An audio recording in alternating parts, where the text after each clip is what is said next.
I'm gonna just freestyle this one because I've realized that the more I freestyle, the more of myself I can be. And I also want to relate to my audience more.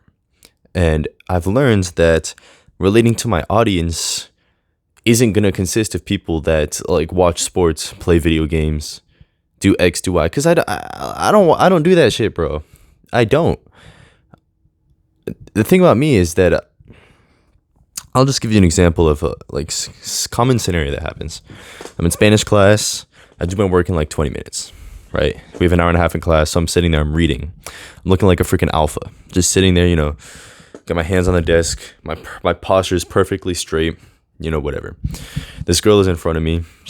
I think she likes me, and she's talking to me, and then I'm like, yeah. I'm like, I got this big, like, yo, like, I got this big smile on my face. And then she's like, she just like starts laughing, and I'm like, why do you always do that? Because this is not the first time it's happened. She's like, I can't tell if you're being sarcastic or not. Like you're always so serious, and then you have this like are you trying to be mean, or like that's just what happens. I am so serious at some points, and then I am so big and booming and loud at the other points. And the thing about it is that I don't relate to these people. They don't understand. To me, it's simple. And I'm going to explain that. There's two things that I don't relate to people in. It's emotions and it is purpose. The first thing was emotions that I just described, okay? For me, something that I've noticed that only very few people have, that this is why that girl's story just came up. That story, when I was in that serious mode and when I was in that not serious mode, I was in the same state of mind, okay? I was thinking the same, I was breathing the same, I was in the same state of mind. It's like if you were to take yourself and put yourself in the environment that reflected you.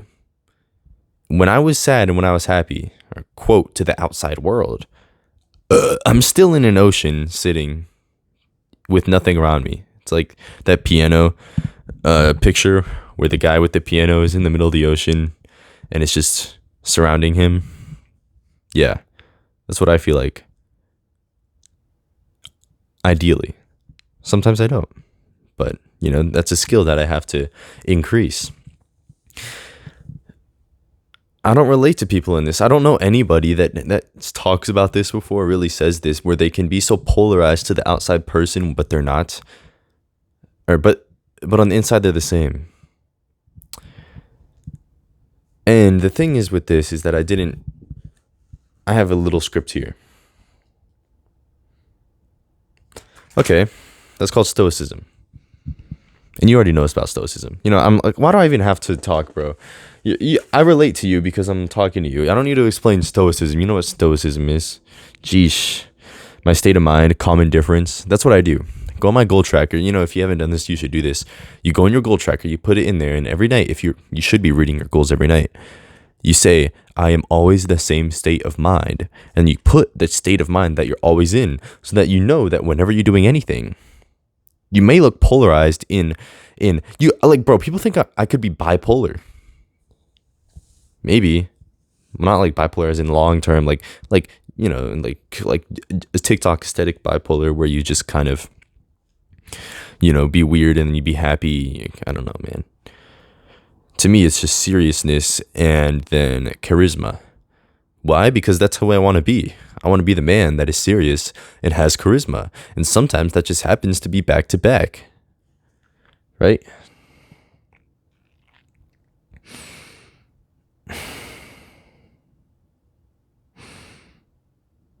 Yeah. So the second thing, like I said, comes with purpose. I don't know anybody my age except for the two dudes that I spend the most time around with, which is why I freaking love these dudes, that spends all day building something big. All day, I sit here for 7 hours a day at this desk or at this chair or with this microphone, and I build something called Optimize. This is my life. I'm not kidding. I view myself as the man that wants to teach people that wants to grow as a person, and Optimize is just an extension of myself. I say, if I want to make a business, then why not make one where everyone can participate and I can make money off of it, and it's only pure value. If you know what Optimize is, then it is a chain self-improvement club where I've led my club to become the biggest self-improvement club that's ever existed at my own school. And we help other people franchise and build and create their own clubs by teaching them how to create their own club at their own school. And it's free. And 2 people have applied, 2 people didn't get accepted. But you know what? We're keeping going because it's fun.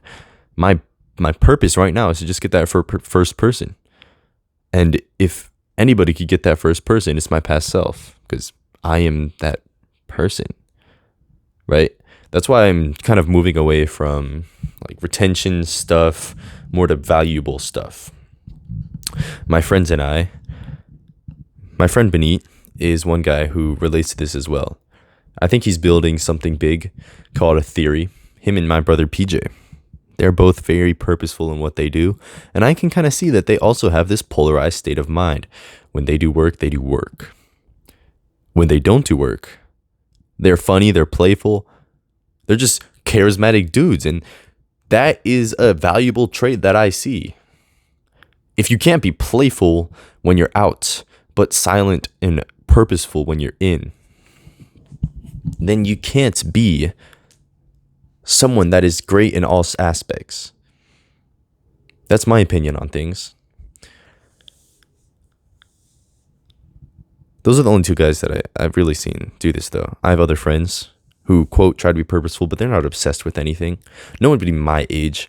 I don't even hang out with people my age, bro. The only people that I hang out with are 17, 18, or 22. Those are the 5 people that I like to spend time the most with, because they are purposeful and obsessed with what they do. 17-year-olds, PJ and Benit. They're obsessed with what they do. And I love working with them. 22-year-old dude, his name is William, and he's been working with me to practice his editing. He said, I'll edit for you for free just because I think you're cool. I said, bet. He's obsessed with what he does. I like him. I don't like people that aren't obsessed with what they do. Recently, I've had friends, or I have friends right now, that, you know, they work out, they do this, they do Y. I don't see them obsessed with what they do. And for that reason, it makes me not like them as much.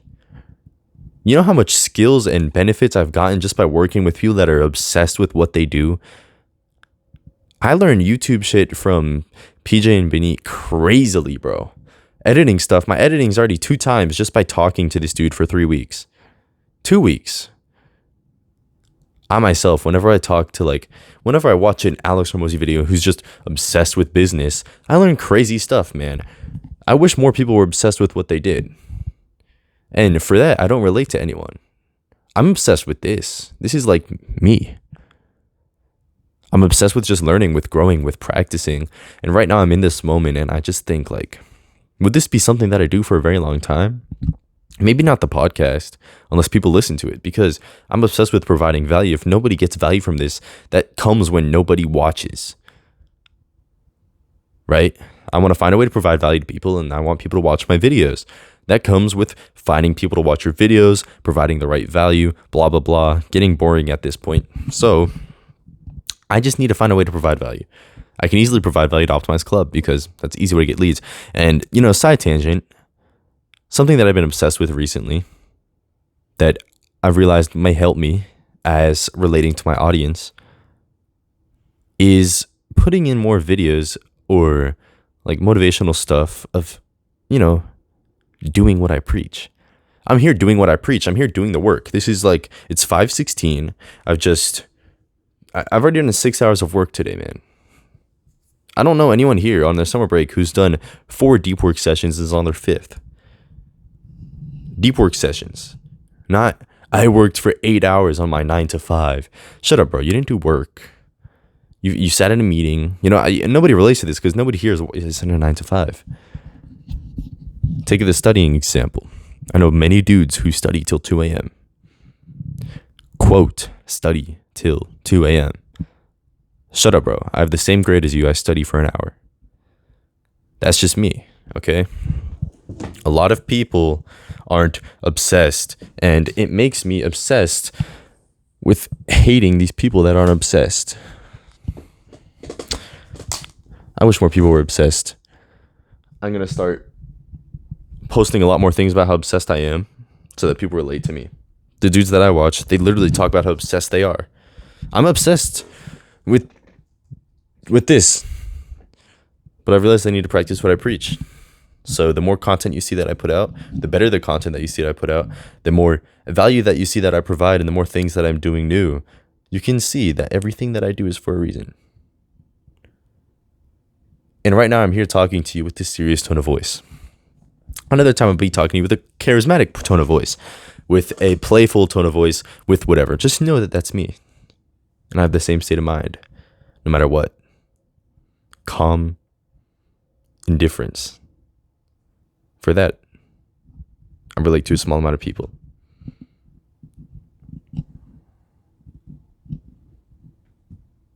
The majority will never relate to me ever again. If you're watching this, the majority will never relate to you ever again, because you've probably already gotten pretty far.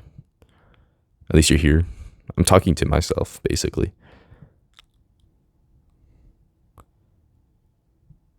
The majority will never know what you do in your free time, because you don't have free time.